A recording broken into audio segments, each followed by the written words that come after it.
qoraa dalkan aad looga yaqaano Soomaalida iyo Norwegian-ku aad u yaqaanaan qorta buugaag badan la soo saartay magaceedu waxa la yiraahdaa Amaal Aadan waa qof aad wada garanaysaan muuqaalkeeda iyo qofkay tahay waxaan damacnay xilli xasaasi ah maadaama ay Soomaalidu ku jirto dalka Norway dadka degan oo 40,000 tiro la eegna ay joogaan had iyo goor waxa soo kordha qoraallo iyo warbixino ku saabsan Soomaalida qayb kamid ah waxa qorta ama warbixintaas dirta Amaal dad badan oo Soomaali ayaa hadaba la soo xiriiray si aanu gabadhan Soomaaliyeed ula kulanno aan wax uga weydiino arrimaha ku saabsan qoraaladeeda iyo arrimaha Soomaalida ay ku saabsan wax ka qorto Amaal marka hore waxaan ku leeyahay ku soo dhawow barnaamijkan waad mahadsan tahay inta aad kulankan la qayb qaadatay waa dhaway walaal adaamudan marka koowaad waxaan kula kulannay inaad tahay gabar Soomaaliyeed aanu isku dhiignahay genetics isku dadnahay marka dadka jaaliyada joogay Soomaaliyeed halkan deganna ay dib iyo walwal uu soo galo dadka ugu horeeya la kulmo oo la soo doonto inaad noqoto way sababtoo aqoonyaha baa tahay sababahan kula kulmay ma aha kaliya in aanu ku weydiino xalka Soomaalida iyo dhibaatooyinka Soomaalida haysta laakiin inaan u aragnay sida warbixino iyo qoraallo loogu soo diray inaad qayb ka tahay sida la sheegay dhibaatooyinka Soomaalida ee dalkan xasan wad mahadsan tahay anigu qof qoraaya baan ahay ummad walba wax baan ka qoraa wax walba wax baan ka qoraa dadka Soomaaliyeedna had iyo jeer waxay u badan yihiin wax ma akhriyaan waxa la yiri iyo maxaa cusub iyo war maxaad maqashay arrinkooda ku saabsan had iyo jeer anigu waxaan qorayo waa sheekadii u dambeysay hadda 20kii bishii Oktoobar aynu soo dhaafnay ku saabsanayd waxay ahayd qiso hal shakhsi ku saabsan ummadda Soomaaliyeed kuma saabsanayn hal shakhsi bay ku saabsanayd oo ku adagtay wadanka Norway inay ku noolaato ama ka soo horjeeda inay shaqayso ama waxyaabahaas oo kale qof qoraayana waan ahayo had iyo jeer dad badan oo Soomaaliyeed ama dhalinyarada noqoto ama dad waaweyn ayaa waxay soo qora saaka u dambeysay gabadh baa soo qortay waxay tiri wax ma iga qori kartaa marka had iyo jeer qofka chance-ka waan eega inaan waqti u leeyahay inuu wuxuu xiiso leeyahay qofka waan wareystaa markaan wareysto kadib ayaan wixii ku dhaa akhri wixii ku qanacsan yahay ayuun baan jaraadkii ku soo qoraa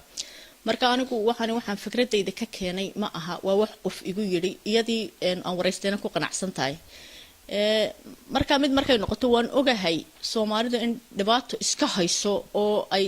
cabanayaan cabashadooduna ilaa xad ay badan tahay waan ogay Soomaaliya inay wadan dagaal muddo dheer ka taagnaa waan ogay dadkan inay qoxoonta soo mareen inay dhiban yihiin laakiin anigu qora ahaan hadalkaygu waa inuu madax banaan yahay aanan cidna garab saari karin dad badan oo Soomaaliyeed baa imka jiro ila soo hadlay marka aad magaca Soomaaliyeed soo hadal qaadaba waxaan u aragnaa ama qof magac Soomaaliyeed leh soo hadal qaadaba inaad anaga noo wada jeedo anigu ma wada jeedo anigu Soomaali baan ahay Soomaaliyan ka imi saaxiibada inta badan waa Soomaali anigu wax dadkayga dhibaya uma geysan karo laakiin wixii runta ah mar walba inaan qoro ayaan jecelahay Soomaaliduna waxay ku mahmaahdaa nin run sheegay bala sheeg laakiin anigu runta lama gabanayo marna koriyos inaan qoro gabar Soomaaliyeed baa tahay waa sheegtay inaad Soomaali tahay dadkaagii aad la kulanto saaxiib la tahay dadkaagu waa dhibaataysan yihiin dhibaato badan baa dalkan ku haysata qaar baa sharciyadii hadda tirada ugu dambeysay la lahaa 1600 oo Soomaali in dalkan laga celinayo intaad aqoontaada ku difaaci lahayd oo aad wax wanaagsan ka qori lahayd oo aad society-ga aad taqaano Norwegian-ka aad u dhaxgal lahayd maxaa negative ka dhigay markasta inaad ka qorto walaalo negative mar walba wax kama qoro laakiin muhiimad waxa weeye waxaan qoro ma akhridaan xasalow intee percent way kula tahay Soomaalida intee book kala furaan akhriya intee soo fadhiistaan way yartahay ma haynayno been ku wada dhaqan runta sheegnaa fiican imika jaraa'idkan daag balaag leedama wuxuu qoray markii aan wax qoray markii hore cunsuriyiintan wax ka qoray madaxweynihii hore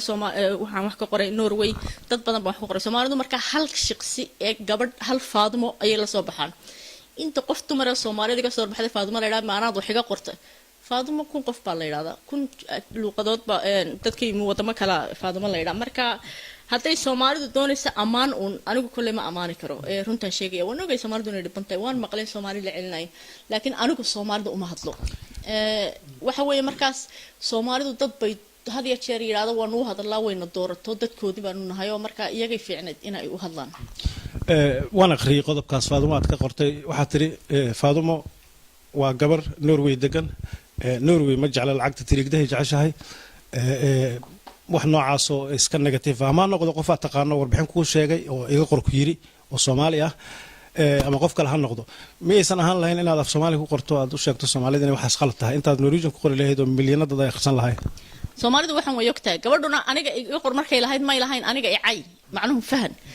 markaan aniga iyadu wada hadlayna waxay ku tiri horta gabadh Soomaaliyeed ba markii ugu horeysay sheekadan oo dhan bilowday oo igu tiri walaal gabadhan way dhibtay galaas Soomaali dhigtaa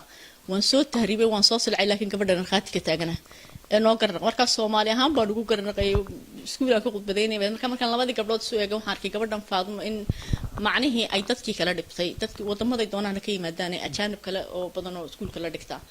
marka iyadii hadaan rabin inay shaqaysato iyadii ku rabin inay luqadii barato qofku bilow aadinki waxa way dadkii qaxoontiga ahaa ay soo dhiibay dhibaya yaa ka mas'uulaya ka qabanaya su'aasheedu ugu weyn taaseed ta kale waxay qofku markuu qaxoontiyo soo diido dadka kale inuu dhex galo dadkii isa soo dhiibay ee dantooda u halgamayay ee doonayay inay shaqaystaan ayuu sortaagaya marka ayaa mas'uulka ah isaga integration ku sameeyay dadka dhex galinaya marka su'aasheedu dacaayad aan Soomaalida dacaayadeynay ma ahayn ay aan Soomaalida caayana ma ahayn believe me Soomaalida difaaci waxay ku galaaskeeda dhigtay ay dhibtayadu laakiin dadkii walaalo qofku hadaan rabin inuu ku fahmo saad u fahansiisa adag inaguna imka qof kasto Soomaalida ka soo baxay amaali maxay noo dacaayay waxaan ku raada waxaan qoray ma akhriday markaas ugu maya والله شيء ها ما قفت تحكون وان سي مقلة وحلا يقول يري مركا وحلا يقول اسكت بليس وحنا ضدك الصوماليات وعد صنيع أمريكا ستيجو جنبه وحخريع وح هوبي عاد أورانيسو أنا أقول حمان الصومالي ده محنك فريق صومالي بنا نقول بهاي حمان تقفك الصوماليات هيسا وحمان أنا جاي سوكا لك رجعتان قفك الصوماليات أنا أركو إنه هراء ومري فهمتي وانكو فرحة قفك الصوماليات اللي بنا فهمتي وانك ديري وحسام حاد وقا بنكرتا لكن هذا أنا أقول سياسي صوماليات ميهي نور سياسة كمتشرو سياسة الصومالي كمتشرو urur Soomaaliyeed uma hadlo xaquuqda bini'aadanka oo hadla qofka waxaan ahay aqoonyahanka ay wax qoraya ee fikrad kale aniga igu jirto si kale wax qoraa laakiin inta hadana lix qof Soomaaliyeed oo cabanaya yimaad intaan caawin karayo waan caawiyaa laakiin dhawaatada Soomaalida haysata waxa ay waajib tahay hadii la doonayo in laga hadlo dadka Soomaalidu u codayso ee Soomaalida waan u hadlaa inay u hadlaan bal dadkaas aan dib u dhiganay adiga aqoontaada garashadaada kasoo kulamada iyo qofka ku soo wacay ku yiraahday caawiyada goonida aad u caawiso wax Soomaalida arinteeda hadda tiradan la leeyahay hal celiyo ama dibka haysto wax u qabato ma jiraan walaalo waxaan hadda u qabantay ma jiraan qof aniga ii yimaado Soomaaliyeed oo guuri in sharciga baa laga qaaday amaali ee waan dibanahay ee wax ii sameeyna ma jiraan way dhacday marar hore keeskan intaan soo bixin ka hor laakiin waxay kiisas iska fudud oo la xallin karo ayay ahayd laakiin 1600 oo Soomaaliyeed baa la celinaya anu waan maqlay runtii waana ka naxay waana ka murugooday marka ina ay ama dawladda Soomaaliya joogta ka hadasho ama dadka halkan jooga ka hadlaan ayay fiican dadkuna meel iskugu yimaadaan anu imka amaalahan hadan soo fariisto oo dadka u dood believe me waxaan ogay Soomaalidu in hadalkayga dhan kale u rabayso maxaad u aaminsantahay waxaan u aaminsanaa ku sheegaya muddo 2 sano laga jooga ayaa waxaan qoray xasanow jaraad ku soo qoray caruurta muslimka ah haddii la doonayo waalidku inay cunto xalaal siiyaan digsiga cuntada loogu karinayo waa loo kala duwan iyaga iyo kuwa cadaanka ah oo caruurta markay waalidku xalaal la rabaan cuntada xalaasha la siiyo caruurta markay yaryarihiin baanaha dhigtaan ama iskuulada jarayd Soomaaliya markii hadalkayga bedelo waxay u qoreen amaal waxay tiri caruurta muslimka ayaan xalaal la siin markaas idinkini waramayay wariyayaasha aha laftiin hadaydan wax akhrinta lafteedu waa mushkilad waxaa akhrinaa in badanna waan akhrinaa anagu dadkana way akhriyaan laakiin markii nation cusub dalkanu yimaado aqoontu ku yar tahay ay u badan yihiin dumar iyo haween aqoon darro way iska jirtaa luqadda barashadana waa adag tahay waqti bay qaadanaysaa waana la socdaa taa ka kastoo qaadato Soomaalida waa la socdaan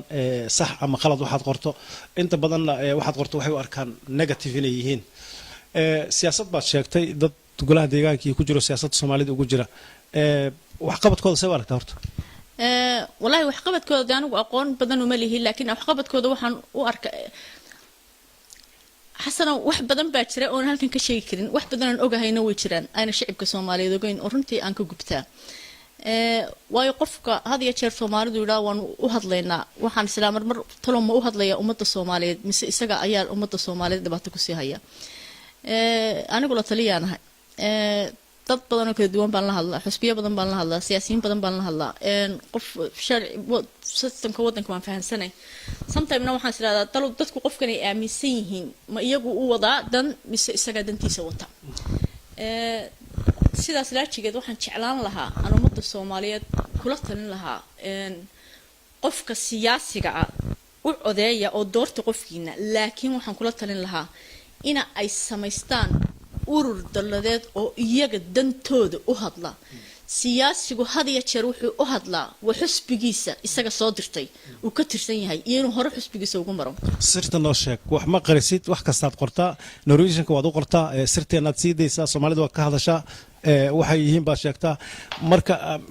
waa ka xumayna dhahdo wax badan oo sheegi karin baa jiro siyaasiyiinta ku saabsan la qaybso ummadda Soomaaliyeed walaalo xasan warta aan mid ku sheeg waa run waxay macquul ah sheegi karayo waan sheegaa wax badan oo sheegino wixii shaqadeeda ku saabsan aan wax ka sheegi karin waxba kama sheegi karo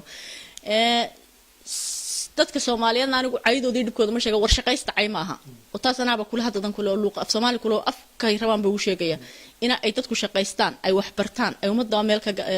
ka raacaan dunida aniga faa'iido gushtaygana faa'iido gushta laakiin waxaan anigu mar wallayba Soomaalida kula talinaya ama aniga ha igu doodaan xitaa aniga laftayda hadda doonaysan adila doodaan adigu doodaan ururin dooda samaysta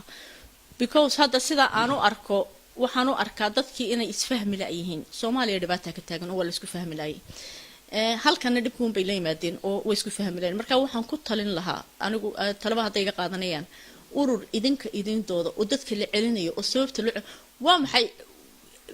sometimes waxa iga qabata marka lagu leeyahay qof baa la celinaya waxa la yiri Facebook-giisa ayaa wax ku qoray oo dawladdu soo ogaatay dawladda sharciga siinay Facebook qofka baadho xaq ku yaala maxaa dawladda sharciga marka waxa way dadkii Soomaalida u hadli jiray meeya maxaa ku diiday meesha aad leedahay jaaliyad Soomaaliyeed ma liso ila dooda in majaaliyad Soomaaliyeed adigu aad ku jirto la dhiso aad ka shaqeyso walaalo anigu Soomaalida umadoodi karan qof madax banaan baan hadalkan xorriyad u leeyahay waxaan ahay qof aad ugu mashquulsan marka waxaan jeclay anigu wanaagina waan qabanaya wallahi anigu waxaan suurtagalin bay ilaa markaa lagu dawladda Norway Facebook qof ba intay baadhay ku tiri ama lacag baad dirta anigu bil kasta lacag baan diraa bisha dhowr jeer baan lacag diraa yaa u dirtaa waxaan u diraa kun qof oo kala duwan Soomaaliya meel aan lacag dirin ma jirto bal dawladda Norway aniga hay ku tirada maxaa lacagta u dirtaa markaas qof Soomaaliyeed in loo caga jugleeyo ama waxyaabahaas oo kale loo geysto waxaan u arkaa wax roona iyo waxaan macquul ahayn marka waxaan leeyahay calaashan anigu كل بانو حمانة الصومالي ده مرة I hope إن الصومالي ده أكتر إن حمانة وده يجرب كوده من نرمي وأنا كوده ربو لكن تذكر علينا إن واحد في عن ولد الصومالي هرتايك هذا شيء اللي سوى عليه ما هو يقول أنت ما أنت صومالي اللي عليه يستاهل لما رون هذين دون إننا صومالي النبض ما أنت معها والنبض كم تهجنا كوده قحنتي كنا مركز دي لو كنت دودي لا مو حلوة قبل لا ما تذكر الشرعية ده لو علني هذا وانا كنت بدنا الصومالي كله تهاو تجان لوير سكتك معها اللوير محي كو غانيان لوير كحني لوير كوناكسن قاربا حتى لوقتي قرنين يا كعاونيا marka taa waxa fiican in la iskaashado aniga hadda ila kaashanayaan rabaan anigu waan caawin karaa intaan caawin karayo kulli aan chance waayo laakiin intay iyagu isu tagaan in ay iskaashadaan oo ay qofkii lawyer-ka u raaci lahaa iyo qofka sidii sharcigiisa iyo xuquuqdiisa loo marin lahaa la isku dayo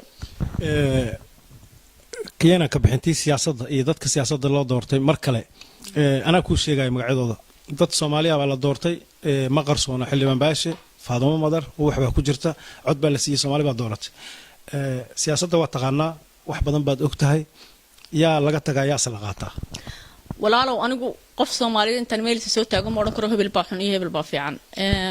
Faadimo Soomaali ma ahay Faadimo ma caayna anigu Faadimo miyaan caay inay cayrta jacashaha sheegtay oo liidato oo ma taas marun baa mise waa been balod garoon laan tago warayso misaacayda jecelday marun bad horta doonaysaan misabeen marka eeg anigu ma qof Soomaaliyeed meel soo taago ma caay laakiin qofku waxaan wax ka qorayo xitaa waa inuu isagu akhriyo intaan jarayd u dirin wadagtay aad babaylata journalist ah laakiin kulay intay u qaban karaan siyaasiyiinta Soomaaliyeed way qabtaan laakiin siyaasigu ummadan inuu matalo maaha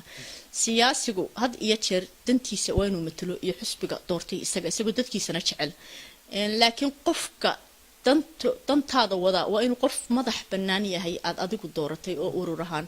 siyaasiyiinta Soomaaliyeed waa siyaasiyiintan qol isugu iman kareen inuu way joogtaa miyaanay markaa cajiib ahayn maxaa kala haysta iyaga qol isugu iman kareen meel wada fadhiisan kareen yaa sheegay ta waxay la tahay xisbiyada dawladda Norway waan ogahay anigoo aan Greenland joogno oo isla dhex joogin baa xitaa marka waxaan oran lahaa inta qabiilka iska saartaan cuqdada iska saartaan dadaan iyagu isla fariisan ha u dhiiban cod maxaa la yiri iska saartaan waxaad doorataan iyo waxa hortaagan ma dhaqaala ma lacagba ma maskaxba waa maxay dhibaatada hortaagan inay waxa fiican urur samaystaan iyagoo siyaasigan lahaw laakiin haddana inaad urur samaysato ayaa fiican adiga ku dooda oo dantiina u hadla oo danta dadka la celinayo u hadla oo dhibaatadu meel kasta Soomaaliya way ka haysataa Soomaaliya dhibaato ka taagan halkan dad bila sharciya baa jooga dad baa bad maalin kasta qaata meel kasta caruura Soomaaliyeed baa lagu qaadaa halkan meel kasta dhibaato ka taagan imka urur baa mudaharaad bay Soomaalidu maalin dhawaysa sameeyeen jaraa'idka Norwegian akhriye jaraa'idkan ku arkay male TV-gan eegay TV-an ku arkay male waxa sugayseen arkooga TV2 of course habeenkii markaan soo fadhiistay nin hadkan sugay in lagu soo taay Soomaalidu inay mudaharaadeen because Soomaalidu waa dad dhiban laakiin ma dadkii u hadlayay markaas laakiin waxaan maqlay warbixin aan ku helay arkooga TV2 in la ogeysiyay laakiin iyagu waxa la yiri markay amaal wacdo oo Soomaalida arinteeda laga hadlayo soo ordaan laakiin wixii danta guud oo Soomaali dhibkeeda ah ma jecla cuqdad iyo shaki bay qabaan marka dadkan ilaahay horta hada weeye Soomaalida meel kasta joogaanba waa jeclay wallahi laakiin ma jirtaa inay soo imaaneen oo codsi la diray inay imaadaan yaa yidhi codsi baa loo diray laakiin codsiga loo diray yaa loo diraysa hogaanka loo diray TV2ga in la ogeysiyo maalintaas inuu banaan baxay qoraalkii baan arkay hogaanka TV2ga waayo directorka loo diray marka anigu waxaan oran lahaa mar leeba inaad la xidhiidhaan journalist oo waliba loo isku dayo in journalistaha la sameeyo wada hadal sababta loo sameeyay mudaharaadkan in qasab waxa fiican in Soomaalidu in ay inay iyagu uun soo dhex wareegaan ma hadibkooda inaan waynu dhibanahay hebelba waxa naga sheegay hebel aynu eriyano ma hayna iyagu in siriyadaan laakiin waa in fikrad la keenaa iyo talo waa dadka inta ay hadlayaan ee murmayaan ee midaba mid haysta iyagu istaystaan ama ay aniga isku mashquulsan ama iyagu isku mashquulsan yihiin ayaa dad la celinaya ay dad carruur laga qaaday ay dad diban yihiin marka waa in la yiraahdo dibkii sidee maxal u doonaa dado adigu saan warka af Soomaali fiican baa ku hadlaysaa aad baa Soomaaliga u taqaanaa waxa jira shirar Soomaalida la qabto oo jaalidu ku kulmaan mararka qaar kood ay dhacdeen madax Soomaaliya ka timid la casuumo dadka Soomaalida isku arkaan maxaa ku diidanaa mar unaad soo istaagto aad khudbadaas wax laga siiyo oo arrintan ka hadlaysay inta aad jaraa'idada ku qorto waad sheegto walaalo waa jeclaan lahaa ii soo sheega ka ugu horreysay soo sheegtaan waan imanaya laakiin shir kab la isku dhacayo ma imanaya anigu ama shir la isku caayo shayga aflagaadada la yiraahdo baan u nacabay in qaylada iyo murankana ma jeceli marka anigu qof qoraaya baan qof madax banaan baan ahay marka Soomaalidu haday leedahay noo qudbaday waa qudbadeen hadii leena caawi dhibaataan haysatee anigu qof Soomaaliyeed marka hadii soo garaaco ay caawi hadda marka adigu soo socotay gabadh baan caawinay Soomaaliyeed ma aqaano iskuul baan ku arkay igu tir dhibaato haysata markaas waa qofkii anigu Soomaaliyeed la soo xiriiray of course ay caawi waan caawinay markaan tay mahelo ama xafiiskayga la soo xiriiray laakiin waxa fiican anigu hal shaqsi baan ahay waxa fiican inay urur samaystaan caawiye oo isu taaga oo u dooda oo dabcan adigana kula doodo ama aniga hayla doodo ama haygu doodo anigu qofkii dooda uma baahni laakiin way u baahan dad badan oo dhiban oo Soomaaliyeed oo jira laakiin waxaan Soomaalida markooda hore kula talinaya waligaa ha sugin qof kale inuu wax ku qabto adigu qabso waxaaga yaa ku keenay halkan soo adigu ismaad keenin ma qabiil baa ku keenay ma cid baa ku soo jiiday soo adigu ma soo wadada dheer silca soo adiga la jaaliyada la sameeyo hogaan la sameeyo ha la sameeyo laakiin haddana naftaada iyo shakhsinimadaada adigu dood mid kastoo shaarka intaad gacmaha laabato waxa taa war maxaan qabsadaa wixii akhri wixii isku day inaad fahanto inta aad ku kalsoontahay la tasho oo dibkii ha sugin oo ha eegan halka waxa ka jirta xorriyatul qowl waxaan akhrinayay كرونيك أدخلته فيسبوك جاجا ميلان كأخرنا إلى ليه هاي أمال وحي هاي شيء ترسل بدن ولا هنددي وراغال لو دري تلفونا لو قري وحبال لو سمي أرنت أصبر لقوا ولا لو هرت سومالد عي يرفشد يدب ما ويدو هنشباتنا سومالد أنا ضد بدن بايمك والله بين مكو شيء جاي والله ما أنت دامر كان إيميل كي فري حتى عي يفلقات يهنشبات بك بوحدي قف شغالة أبانا هاي قف شانسكي كويسكيري ومشغول بدنا هاي marka dad badan oo waxa jira had iyo jeer iskaga kay mashquula ama imka TV-ga ma wareysanaysid intooda badani waxa laga yaabaa inay ku mashquulaan madaxayga iyo timahayga madaxaygana ana goostay ana go'aan ku gaaray adigu marka waxa fiican qofku inuu naftiisa ku mashquulo ama ay yiraahdaan Soomaalinimada ha sheegan Soomaali waanahay Soomaalinimada cid igama xigto diinta Islaamkana way noo simanahay oo cid igama xigto marka hanjabaad iyo caydan anigu ma jecel intooda badan waan iska masaxay intooda badan waan dul qaataa laakiin waxa aan kula talin lahaa shayga cayda la yiraahdo ma fiicna intan aad wax caayso wax akhriya intan aad wax caayso shaqo tag baldantiina ku foof intan dadka habeen oo dhan soo jeeda waxay qabtaan aan garanayn waxa fiican inay subaxii intay kala han shaqo codsadaan. laakiin dadka aan awoodana lahayn u arkana inaad tahay qof weerar ku ah jiritaankooda haddaysan wax kala qaban karin inay waraaqa kugu caayaan oo message kuu soo diraan mid xaq u lahayn cayda xaq uma lahan jabaadin hadday wax tarayso Soomaaliya ay dejin lahayd imisa qof la dilay imisa dhiig ku daatay Soomaaliya miya khayr qiim may marka haddii hanjabaad iyo dagaal wax tarayo marka anigu waxa fiican ka silcaya ee habeen oo dhan wax caayaya isagoo soo wacayda kaalay sugnaadka shaqada ila qor waasxani caawi oo shaqo taga waayo sidan faa'iido war dalkii maxaad uga timi dal burbursan baynu ka nimid dal dhibaato haysan ka timi dal abaar ka taagan imkaynu ka nimid inuu ku fikiro qof war dalkii maxaan taraa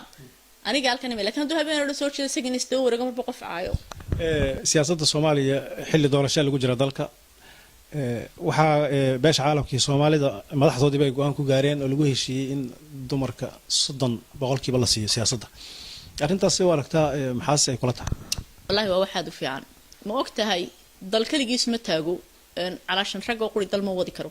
rag iyo dumarku labaduba waa bilawaadan waa inay wadaan dalka in badan baa ninu talinay wadanka Soomaaliya waa ka wadankii qasan marka way fiicanta absolutely dumarku inay siyaasadda ka qayb qaataan hooyada Soomaaliyeed hooyooyinka Soomaaliyeed believe me waa hooyooyinka Afrika ugu adag inta ay dib soo maraana inta soo martaaba iska yar dunida qofkii waalidka hayaga haya ilmihii iyaga haddana shaqeynaya iyaga dhibaato kasta soo maray marka way fiicantay wadankooda in wax laga siiyo maxaa looga siin waayo ma hasanta balaan soo noqono Norway arinteeni aan ka hadlayna oo soo noqono baad qortaa qoraabaad tahay title-kaagu waa qoraa inaad tahay buugaa koraa soo baxday buugii ugu caansanaaye Soomaalidu ay ka qayliyeen sida caadiga si boos baa jiray buugaa kaloo soo socdo oo soo baxaya ma si yihiin kuwa looga hadlayo Soomaalida anigu qof qoraaya baan ahay Soomaali baan ahay marka of course Soomaalida waan ka hadlaya dadka qaar bari maxad Pakistan uga hadli weydaan Pakistan maxaan Pakistan uga hadlaya of course Pakistan dan qalad ku arka waa sheegay ayagaba laakiin waxa aan sharaadkayga saakta wixii qoritaankan maanta ugu dambeeyaan qoray madaxweynaha wadanka ayaan ku maagay ra'iisul wasaaraha wadankan haysta iyo wasiirkan ajahanabka iyo dhibaatada wasiirkan ajahanabka aanu arko in ay ku kacayso xuquuqda darrada haddana Norway intay dhagax isla soo taaganay halka minjeeye ma qayliyaan oo midaan naftan ka qaadayna marka Soomaalidu inay taa barato hadalku inuu xorriyad leeyahay waa inay bartaan takala markaan wan shakhsiyo Soomaaliyeed wax ka qoro ma Soomaalida dhulka isla wada dhacdo waa inay ogaadaan in aan anigu Soomaalida wax ka qori karo buugaag waan qorayaa taariikh wax badan waan qorayaa wax aan qorayana Soomaalida oo qura kuma saabsan hadii shaqadeedii ku saabsan laakiin haddaan magaca Soomaaliyeed soo hada qaado ilama aha anigu inay gatay xumee oo dadkaaga cadaadi inaan wax idin qabto waan jeclay inaan wanaajiyo waan jeclay laakiin marka aan xumaan ku arko xumaanta waa inaan sheego laakiin Soomaalidu haday ogtahay inta aan xumaan ogahay aan u qarinayo waa yaab lahayd hadda u dambeeyay wallahi waxa la keenay warqado intaas isku jira oo gabadh ay keentay Soomaaliyeed ogtay amaalay waxbaan qoraabaa tira daacad baan ahay waxaan qor waana ka diiday waxaan u diiday arrintaas waxay ku saabsaneed masaajid Soomaalidu leedahay tawfiiq la yiraahdo isla ku yaala gabadhaas ay sheegtay nin masaajidka iyada wax ka dhaxeeyaan oo leedahay ninkaygu wuxuu ka taajiray calaashan masaajidka iyo dhibaatada masaajidka maxaan wuxuu ka qori waayay ma doonayo beedka Ilaahay in albaabada loo xidho way masaajidka anigu Soomaali ahaan uma arko waxaan arkaa inuu beed Ilaahay yahay warqadiisa inaan meel iska dhigo marka intaan Soomaalida meel iska dhigayo aan isla war waxan waa wax foolxun ama waxan ka fogow ama iska daa ma fiicna laakiin waxaan qoray ii soo gudbiyaa ogow waa dad Soomaaliyeed dalkan waxa Soomaalida labada qof ay ugu necab yihiin dalkan Soomaalida sida la sheego wasiiradan qaxootiga dalka Norway iyo maal aadan wallahi waa iyaga u taalaab laakiin ma taq anigu cidna horta ma necbi wasiiradana ma necbi inkastoo maanta dacayadeeyay oo aan sharaadka ku soo qoray haddana anigu iyada ma necbi shakhsiyan laakiin waxaan nacabahay ama nacaybiga ma aha laakiin ka soo horjeeda sida u hadasho iyo sida ay u aragto qaxoontiga taasoo leeyahay waxay kordhinaysaa cunsurnimada aniga haday nacab yihiinna wallahi iyaga ayaa ku dhiban laakiin anigu Soomaalida kulay ma necbi laakiin Soomaalida inaan wax ka qorayo qasab ku qasbanay wareegta waa silsilad baa leeyahay waxaan maqlay waagi baasaboorada la soo qoray lama yaqaan warbixinna waxa soo baxay in gabar Soomaaliyeed oo saaxiibta ah hadna iska warhaysaan iyada naftirkeeda looga qoray lama yaqaan oo ay qaracantay ismoodaysa inay Norwegian tahay amaal aadan ma laga yaabaa dadkaas la celinaa in lagu daro adiga wallahi hadii la celinayo hadii kalaba anigu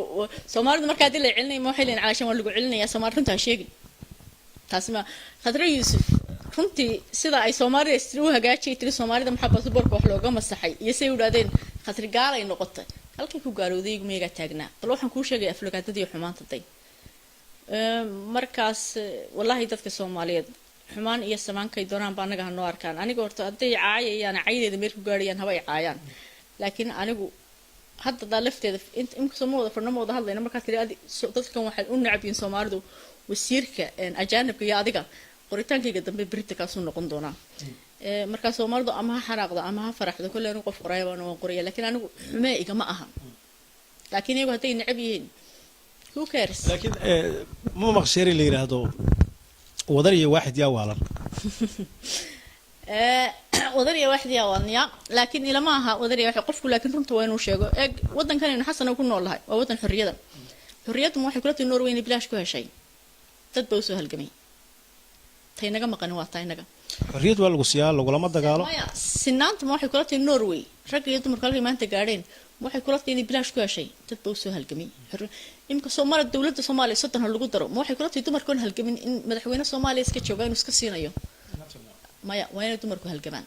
marka anigu xorriyad waan soo halgamay xorriyad waan u hadlaa xorriyad waan ka hadlaa marka Soomaalidu haday leeyihiin runta sheegaysa nagada wallahi dad waaweyn oo aan ka filaynay mas'uuliyiin banta ayama dhawdi la soo leeyahay naamaan waa maxay naamaan ma intaan soo taagan maxaan ku raada waxaad ku amaanta ma sameeyay itusa nin Soomaaliyeed bashar soo damsuur Soomaalidu naamaan bay ku tirsan maamsan ku dhahaa suuri waxa tiraada itusa waxaan idinku amaano marka hore idinku itusa dheer laakiin Soomaalidu waxay leeyihiin dad aqoon-yahan ah dhaqaatiir bay leeyihiin psychology bay leeyihiin students bay leeyihiin jaamacadaha ka buuxaan 2016 tirada ugu badan Soomaalida jaamacadaha kale aad bay u badan yihiin sida la sheegay oo gabdho u badan waliba kula mid ah kuwaas maysan amaan kaaga baahneen absolutely way ka baahan every day waan maalin kasta oo qof Soomaaliyeed wax wanaagsan sameeyo arko waana maalin laakiin anigu Soomaaliya ku mashquulsan qof kasta bilowaadan wax wanaagsan sameeyo waan jeclaan aan amaano laakiin marka aan arko dhibaato meel ay ka taagantay xasanow aan qof qoraayana ahay wixii waana wax qor anigu sanfun scriptic bana marka ama Norway waxaan ku arkay sida aan wasiirka ama ra'iisul wasaaraha wadanka wuxuu ka qorayaa maanta ayaan qofka Soomaaliyeed wuxuu ka qorayaa laakiin Soomaalidu maaha waa inay horta calaacalkan iska daayeen calaacalkan laga qurux badan dhibaato aniga ka weyn ayaa Soomaalida haysa war faqiirnimo haysa dagaal baa haya dadkoodii bad baa laysay xabad baa laysay qabiil baa laayay hadda waad ugu dartay marka inay aniga waxaan ku uri wallahi inaan yaro Soomaaliya maan dhawto warqadii soo qoray wuxuu ugu ma taqaanaa 20 sano buu yiri Soomaalidu waxay isu keenay weeday Norway organization hogaamiya oo daladeed laakiin waxa isu keenay buu nacaybka adiga ku qabaan talafteedu waa farxad buu haday meel uu isugu yimaadeen waa farxad marka nacaybkayga haduu idin kulminayo yaa ku soo qoray warada wiil yaro Soomaaliyeed oo isla jooga af Norwegian mise Soomaali ku soo wuxuu igu soo qoray af Norwich laakiin waa Soomaali wiilkeer marka wuxuu i tusayay calaashaan xumaantaydu inay Soomaalida meel suuqayso waxaan ku raatay xumaantaydu ku kulmayaan buu fiican yihiin hadii bilow aadan ba kulmiyo umada Soomaalida waa fiican yihiin dadkaaga Soomaaliyeed ee dalkan degan garashada iyo aqoonta iyo waxaad ku filaysantahay laagta marka laga tago aqoonta iyo waxay halkan ku barteen dad soo qaxay 20 sano dagaal ku jiray soo baaba'ay soo dhibtooday boqolkiiba intaas aan waxba qorin waxna akhrin inay yihiin waad ogtahay Soomaa inteed ka filaysaa inta laga ku tuhmaysaa inay noqdaan dad hore u socdo wax qabsado oo la qabsado jaalidan integrate noqdo dhalinyarada Soomaaliyeed maanta markaan eego ku farxaa intooda wax fahantay inkastoo markaan iskuulada maraya aan arkay dhalinyaro badan oo Soomaaliyeed oo had iyo jeer Soomaalinimada waanu dafiraaba taama jeceli qofku meeshuu ka yimid dafira ma Soomaali marka tay wanaad isla soo taagto anigu meel kastaan ka qodbadaynayo inaan Soomaali ahay way igu qorantay waan isla soo taagaa because Soomaali baana dhalintana waxaan markasta ku guubaabiyaa inaanay ka xishoon ama aanay ka fogaan meeshii ay ka yimaadeen ama waalidkood ka soo horjeedo har noqdaan Norway ku dhashaan haddana inaanay halkay ka soo jeedaan ilaawin aad baan u jeclaa markaan dhalinyarada eego runtii waan ku farxaa waxyaabaha ugu farxo waxa ugu weyn waxa weeye bari dhaweyd aan sameeyay baaritaan aan doonayay inaan ku qoro dhowr dhalinyaro Soomaaliyeed ayaan isku keeno maray Scandinavian wadamadan la yiraahdo marka waxaan weydiiyay qabiilka kale waxaan ku farxay dhalinyaradaas waa sameeyeen qof qabiil calaashan isla soo taago reer hebel baan ku doodaya ma jiro marka waxay la tahay tan qabiilka kale inuu yahay wax kala dilaya ummadda Soomaaliyeed marka dhalinta halkan ku dhalatay waxyaabaha aan ugu weyn aan kula talinaya waxa weeye calaashan in aanay ka qashaafin dadkooda laakiin in ay isu soo taagaan oo wixii khaldan wax ka qoraan ka hadlaan ka soo horjeestaan ay dadka runta u sheegaan ay ku dhahan war waxa wad ku khaldantiin laakiin haddii xataa ay tahay wax effect ku noqonayo nolosha Soomaalida Norwayga effect ku noqotaa ma ay ku noqon laakiin qofka bilowaadanka waa in runta loo sheego laakiin adu ilmahaaga ka qashaafay maxaa ka xun ilmahaaga ummadaada dhan ka qashaafay maxaa ka xun anigu taas waxaan arkaa wallahi murugo marka waan jeclay waxaan ku dhahay qofka halkaad ka cabsan lahayd ama aad ka wareegi lahayd ama aad ka dhuuman lahayd Soomaalinimada runta u sheeg marka Soomaalida la kulanto runta u sheeg runta ma sheegtaa adiga anigu waa u sheegaa runta haddaad sheegto runta siyaasadii aan ku noqdo tii siyaasiyiinta wixii shaqadayda ay runtu waa kala mid xasanow anoo shaqadayda xitaa runta ka sheegaya anigu ma oran karo heblaayaydan lugoysay ama hebel baydan lugooyay waa idin wada lugooyay walaalo ma oran karo waayo taasi way ku been ma wada sheegi karo ma oran karo waydan wada lugooyin laakiin waxaan ogahay dad Soomaalidu daba carartaa iminka Soomaali baa la celinayaa baa leeydi waxaan ogahay dad Soomaaliyeed inay raali ka yihiin oo Soomaalida u hadla inay raali ka yihiin Soomaalida la celinayaa Soomaalida u hadla haddana marka aan akhriyay waxa ay Facebook-ooda ku soo qorayaan aniga lafteeda waa wareero sida goormi run sheegayaan goormaysa been sheegayaan marka waxaan jeclahay waxa kala duwan waxa Facebook-yadooda iyo warbixinada ay bixiyaan iyo waxa ay u sheegaan xisbiyada ka tirsan tamay waa xisbiga ma aha waxaan arkay dad calashan ama siyaasad Soomaaliya la socdo qofka ama siyaasad halkan ee leh waan jeclahay in qaxoontigan la celiyo wadanka nabadgelyadiisu way fiicanta marka su'aasheedu ugu horreysay waxa wadanka nabadgelyadiisu way fiicanta adigu maxaad soo weydiin aad qaxoontiga ugu celin adigu maxaad ka aaminsan tahay Soomaaliya inay tahay hadda nabad mise nabad inta loo celin karin karo Soomaaliya dad ma celin karo Soomaaliya nabadna ma aha waan ka burgooday wallahi dad badan oo aan arkay una arkay inay Soomaalida wanaagooda u doodayaan kula hadana qaxoontiga marka hadaynu dawladda hor cararo aynu nidhaa Soomaaliya in qaxoontiga barha loo celiyo ma ogtahay hadhow qaxoontiga kale ay soo dhiibeen in la diidayo oo dhibaatadani ay sii kordhayso ma ogtay horta markaas waxaan arkay dad iyagu dhankana mid ka sheegaya oo haddana dadkii daba carray ku leeyihiin hebel iyo hebla fiican oo muxuu ku fiican yahay dadkiisii baa u iibiyay isagoo hadduu wadanka nabad yahay muxuu isugu tagi waay markaas qofkan qaxoontiga dan baa kaliftay wuxuu soo tahriibay buu qabaa wuxuu soo dhibtooday buu qabaa marka qofkii horta aynu wareysano la hadalno kuna maxaad rabtaa inaad noqoto ma rabtaa mise ma rabtid laakiin yaan hadaynu Soomaaliland hayno hor cararo iraado madaxweynihii wuxuu yiri ama dalkeeni ama wadankii waa nabad marun baan soo sheegnaa sabab wadankii aanu nabad ahayn waynu ogni kulligeen warbaahinta markay noqoto tan Norwegian-ka NRK-ga TV2-ga jaraa'idada aad bay ku jecel yihiin markay ku ballamiyaan ama marka aad adigu ballansato u tagtaa tan Soomaalida xiriirka leeyahay inta la agta walaalo Soomaalida inta waan la hadlaa waan la joogaa laakiin shaqadaydu waqti saakasan kugu sheegay wallahi inaan 5 minute maanta nus saaca lahayn waa hadana adaan ku qadariyay inaan ku imaado laakiin journalistayaasha Soomaaliyeed laftooda waxaan lahaa journalistuhu waa inuu dadka u dhaxeeyo journalistuhu waa inuu daacad noqdo journalistu waxa la yiri inuu qoro maaha marka journalistayaasha waliba journalistayaasha isku sheega Norway jooga ee Soomaaliyeed waxaan lahaa wax bedela oo biliis wax akhriya oo biliis dadka isku dirina waayo Soomaalida kii u dhaxayn lahaa hadduu isagii wax isku diro hebel waxa suula ama hebel waxa soo qoray dacaadun la taagnaado ma fiicna journalistu xaq buu leeyahay inuu hadlo laakiin siyaasigoodii marka uu anigii mid ugu yiraahdo iyagina mid ku yiraahdo taas waa dhibaato waayo waxaan ogahay dad badan oo saas inay jiraan anigana soo qaraaci la amaalay walaal adaan kula jiraayo ogow dadkeenu iska waalanayay iyo dulqaado iska aamus dadkiina hadhowto wax kale anigu waxaan ayaa fiidiyoyo laga soo duubay haddana aniga markuu soo qaraacay saacad kadib qofkan isagoo waxaan leh haddana wixii meel baan iska dhigaa waayo isku mashquuliyo laakiin labadan waji ma fiicna wajiga adiga kugu imaanaa aniga waxaad igu timaadaa saad waligay igu imanayso anigu wixii qoritaan ee la iila yimaado waan akhriyaya waan eegaya wixii suurtagalana waan qoraya laakiin Soomaalida intaan ammaan isula soo taago inaan iska ammaano hadday amaanta leeyihiin waan ammaanaya laakiin aan iska ammaano ma iska ammaanay ta kale imika kumii qof iyo Soomaaliya ee la joogo oo la saaxiib la ahayo fiican ma aragtaan oo ammaanaya maya marka anigu sanfon iskala jigbaanahay wixii qaldamana had iyo jeer waa inaan wax ka qoraan jecelahay laakiin maanta u dambeysay NRK-gan ka lay weydiinay gabadh Soomaaliyeed oo iga yaabisay ajiib sida ay wax u qabatay wadankan iyada 6 bilood joogto luqad baratay marka waa qof aan ku farxo waa qof aan ku faano waa qof aan jecelahay xagee ku nooshay waxay ku nooshay Norway laakiin 6 bilood oo quriyada joogtay ayay waxay u turjumaysaa dadkii wadanka sanada joogay taa lafteedu waa mushkilad laakiin waxay tusaysaa kartida iyo awoodda ku jirta iyada iyo fikradeeda ayay tusaysaa magaceed walaalo waxa la yiraahdaa Sahara laakiin waxa ay soo iibsay maalinkii ay Norway sida uga soo degtay Urbuk inay calaashan kelmad kasta fasirto markaas marka aan xagale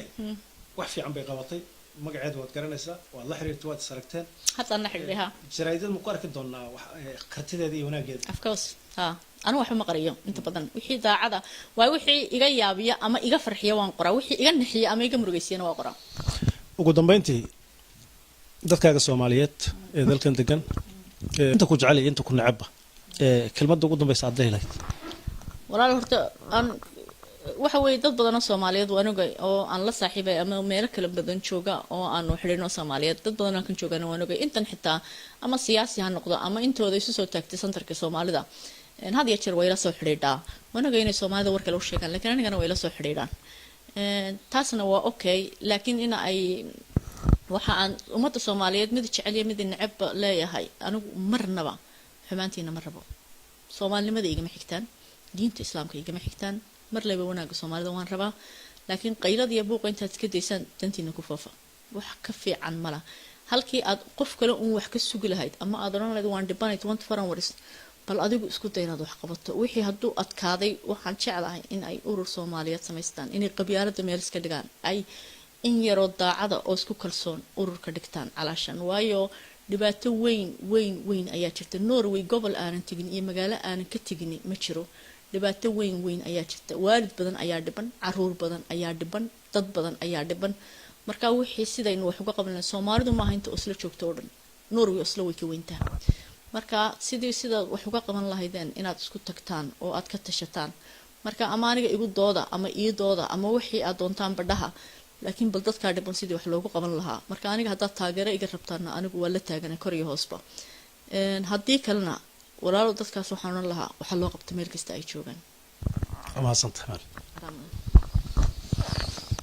waayahay barnaamijkii gaabnaa ee waraysiga ah ee maalaadan aanu kula yeelanay xafiiskeeda ayaanu daawadayaal intaasi kusoo gabagabaynaynaa inta barnaamij kan oo kale ah jaaliyadda codkeeda aan idinku soo gudbinayno si wada jir aniga iyo maalba waxaanu idin leenahay goodbye amalhay salaam lovely